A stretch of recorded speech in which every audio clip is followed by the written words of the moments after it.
আজ বন্ধুরা আমি বড় বড় পটল নিয়েছি। পটলগুলো দেখুন খুব বড় বড়। আর চিংড়ি মাছ নিয়েছি, বেশ বড় বড় চিংড়ি। এই চিংড়ি মাছ দিয়ে আর এই পটল দিয়ে আমি পটল চিংড়ি বানিয়ে দেখাবো। আর এর স্বাদ কিন্তু খুবই ভালো হবে। এখন চিংড়ি মাছগুলো বেছে নেবো, তারপর পটলটা কেটে নেব। চিংড়ি মাছগুলো তো বড় বড় আছে, আমি আর পুরো খোলাটা বাদ দিয়ে দেব। চিংড়ি মাছের মাথাটা বাদ দিয়ে দিচ্ছি, তারপর খোলাগুলো ছাড়িয়ে নিচ্ছি।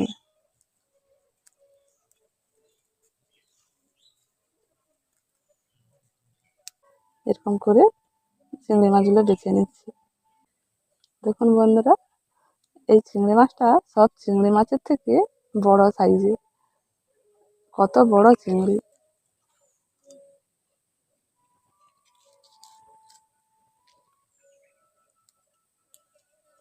যে ময়লাটা রয়েছে এইভাবে করে বের করে নিচ্ছি।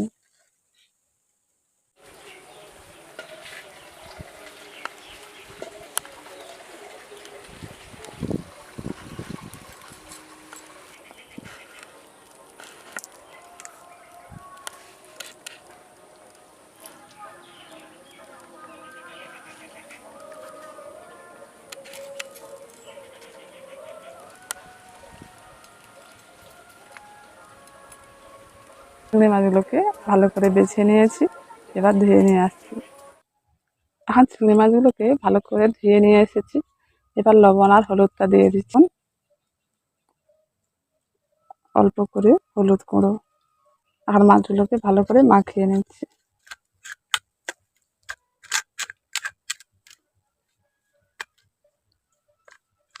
এখন লবণ আর হলুদ দিয়ে ভালো করে মাখিয়ে নিয়েছি, এবার পটলটা কেটে নেব।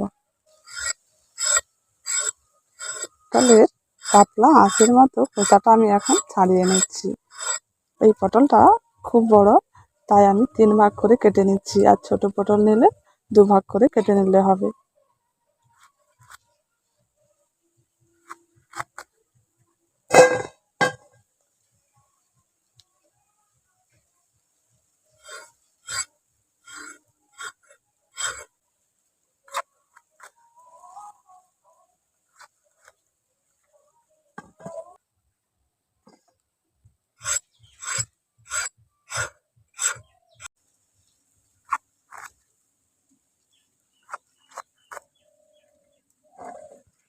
এখন পটলটা কেটে নিয়েছি, এবার আমি রান্নাটা করে নেব।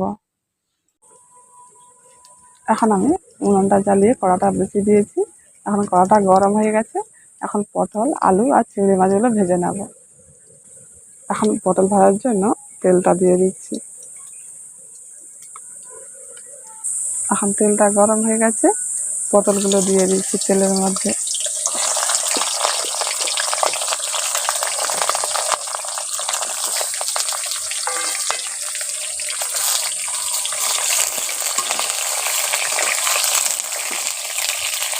পটলগুলোকে আমি হাফ ভেজে নিয়েছি, এবার তুলে নিচ্ছি।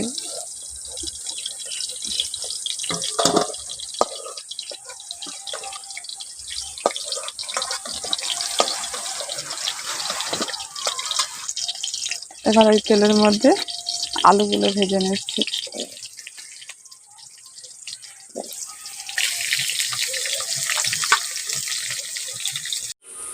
এখন আলুগুলোকে একটু লালচে করে ভেজে নিয়েছি, তুলে নিচ্ছি।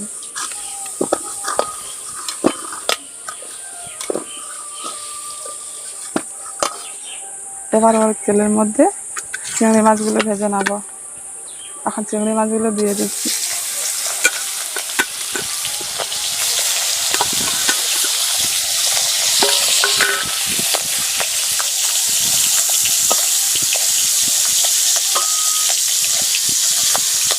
চিংড়ি মাছগুলো বেশি ভাজলে ভালো লাগবে না, আমি হালকা করে চিংড়ি মাছগুলোকে ভেজে নিচ্ছি।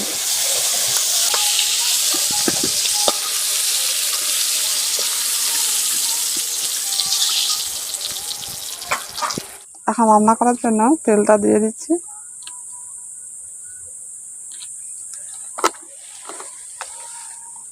তেলের মধ্যে 2টো শুকনো লঙ্কা দিয়ে দিচ্ছি। একটি তেজপাতা হাফ হাফ করে দিয়ে দিচ্ছি, গোটা জিরে আর একটি এলাচ আর লবঙ্গ দুটো দিয়ে দিচ্ছি।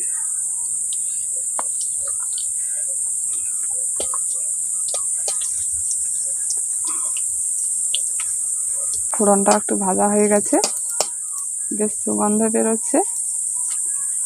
মধ্যে দিয়ে দিচ্ছি পেঁয়াজ কুচি। পেঁয়াজটাকে ছোটো ছোটো করে কুচি করে নিয়েছি, তাহলে কিন্তু পেঁয়াজটা তাড়াতাড়ি ভাজা হয়ে যাবে।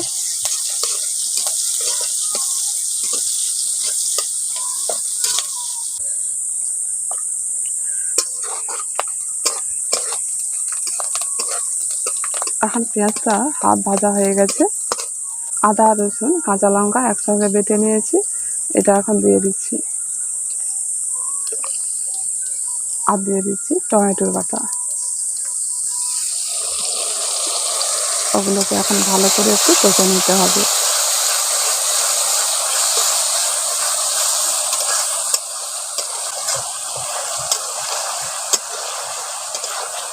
ওটাকে কিন্তু হালকা আঁচে ভালো করে কষে নিতে হবে, বেশি তাপ দিলে মশলা কিন্তু পুড়ে যাবে।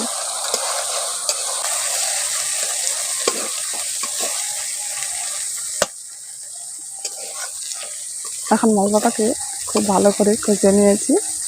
এখন মশলাটা খুব ভালোভাবে ভাজা ভাজা হয়ে গেছে। 1 চামচ ধনে গুঁড়ো দিয়ে দিচ্ছি, হাফ চামচ লঙ্কা গুঁড়ো দিয়ে দিচ্ছি। আর আপনারা যেমন ঝাল খেতে চাইবেন সেই পরিমাণে লঙ্কা গুঁড়ো দেবেন। আর দিয়ে দিচ্ছি হলুদ গুঁড়ো। ওগুলো দিয়ে ভালো করে একটু মিশিয়ে নিচ্ছি।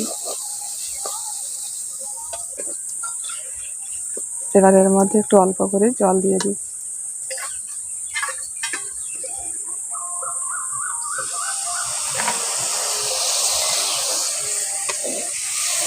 জলটা দিয়ে ভালো করে মশলাগুলোকে একটু কষে নিচ্ছি। মশলাগুলো কিন্তু সিদ্ধ হয়ে যাবে।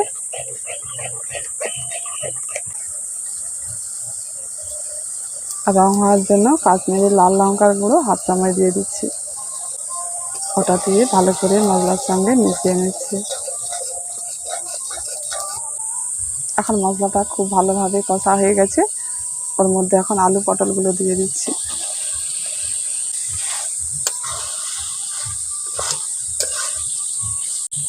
পরিমাণ মতো লবণটা দিয়ে দিচ্ছি। লবণটা দিয়ে ভালো করে মিশিয়ে নিচ্ছি।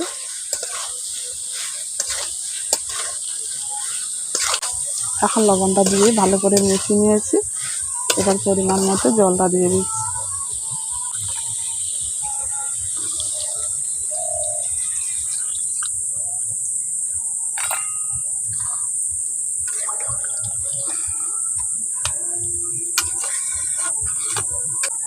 এখন জলটা দিয়ে ভালো করে মিশিয়ে নিয়েছি।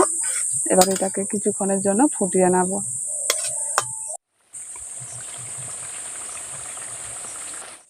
কিছুক্ষণ এটা ফুটিয়ে নিয়েছি। আলুগুলো সিদ্ধ হয়ে গেছে। এখন আলুগুলো সিদ্ধ হয়ে গেছে। এর মধ্যে এখন দিয়ে দিচ্ছি ভেজে রাখা চিংড়ি মাছগুলো।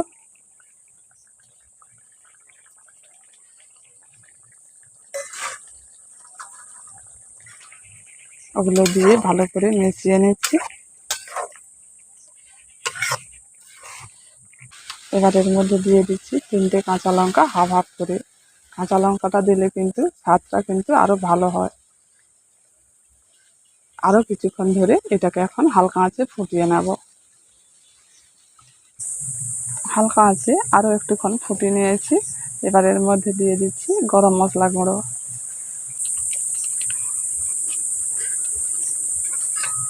গরম মশলা গুঁড়ো দিয়ে ভালো করে মিশিয়ে নিচ্ছি। এবার এই রেসিপিটা সম্পূর্ণভাবে আমার তৈরি হয়ে গেছে। এবার আমি নামিয়ে নেব।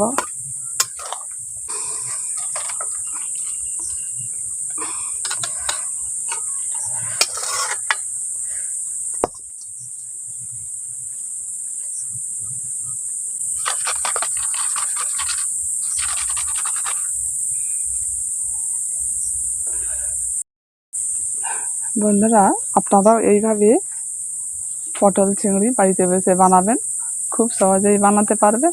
আর বানিয়ে খেয়ে দেখবেন, যদি ভালো লেগে থাকে একটি কমেন্ট করে জানাবেন।